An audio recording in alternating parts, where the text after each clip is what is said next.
شادی کوئی بچوں کا کھیل نہیں ہے۔ شادی کا مطلب یہ ہے کہ آپ ایک خاندان کو شروع کر رہے ہیں۔ یہ بہت غیر معمولی بڑا مقدس ادارہ ہے۔ یہ اس لیے کی جاتی ہے، یہ محض باہمی تعلق کو قانونی بنانے کا نام نہیں ہے۔ اس میں رشتے پیدا ہونے ہیں، اس میں بچوں کی پیدائش ہونی ہے، اس میں خاندان کی پوری طاقت کو آپ کی پشت پر آنا ہے۔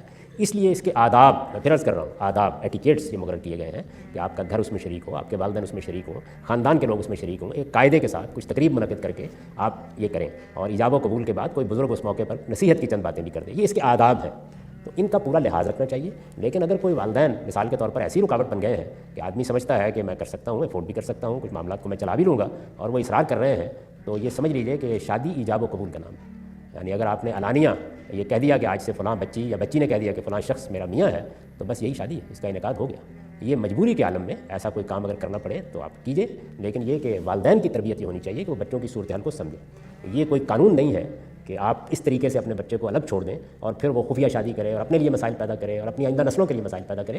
بچوں کے ساتھ جس طرح میں نے آپ سے کہا، کمیونیکیشن کا رشتہ پیدا کیجیے تاکہ وہ آپ کو ساتھ لیں، وہ آپ کی عزت کریں، آپ کا احترام کریں، ان کی کسی ذمہ داری میں بھی اگر آپ کے حالات ہیں اور آپ شیئر کر سکتے ہیں تو ان کی مدد کریں۔ تو والدین کو جس طرح میں عرض کر رہا ہوں، اسی طرح بچوں سے بھی عرض کر رہا ہوں کہ وہ قانونی شادی تو ہو جائے گی، لیکن قانونی شادی یہ خاندان کا ادارہ نہیں بناتی، اس سے بڑے مسائل پیدا ہو جاتے ہیں۔ تو آپ وہ شادی کیجئے کہ جس سے خاندان بنے، جس سے رشتے پیدا ہوں، جس میں ماں باپ، بہن بھائی سب اپنا اپنا کردار ادا کرنے کا قابل ہوں۔ تو کسی چیز کا ایک ہوتا ہے لیگل پہلو اور ایک اس کا حسن اور اس کی خوبصورتی ہوتی ہے، وہ ہمیشہ ان روایات سے، ان ٹریڈیشن سے وجود میں آتی ہے جو کسی کلچر کی بنیاد بنتی ہیں۔ تو اس شادی کو بھی ایک ایسی چیز بنائیے کہ آپ کے لیے بھی خوشی کا باعث ہو، آپ کے خاندان کے لیے بھی خوشی کا باعث۔ لیکن خفیہ شادی تو قانونی شادی نہیں ہو سکتی۔ خفیہ شادی تو کسی حال میں شادی کہتے نہیں اس کو، شادی علانیہ ایجاب و قبول کا نام ہے، خفیہ کوئی چیز نہیں ہوتی۔ شادی نام ہی اس چیز کا ہے، نکاح کا مطلب ہے اس بات کا اعلان۔ آپ جانتے ہیں جو نکاح کی تقریب ہوتی ہے اس میں جو لیگل حصہ ہے، قانونی حصہ ہے، وہ صرف وہ ہوتا ہے جب لڑکی سے پوچھا جاتا ہے کہ تمہیں یہ قبول ہے، جیسا بھی فالتو جانور ہے قبول ہے، اور لڑکے سے پوچھا جاتا ہے کہ یہ بیوی تمہیں قبول ہے۔ یہ شادی کا لیگل حصہ، قانونی حصہ یہ ہے۔ اور دوسری چیز یہ ہے کہ اس میں مہر کا اعلان کیا جاتا ہے۔ باقی جو کچھ ہے وہ آداب ہے، خوبصورتی ہے، حسن ہے۔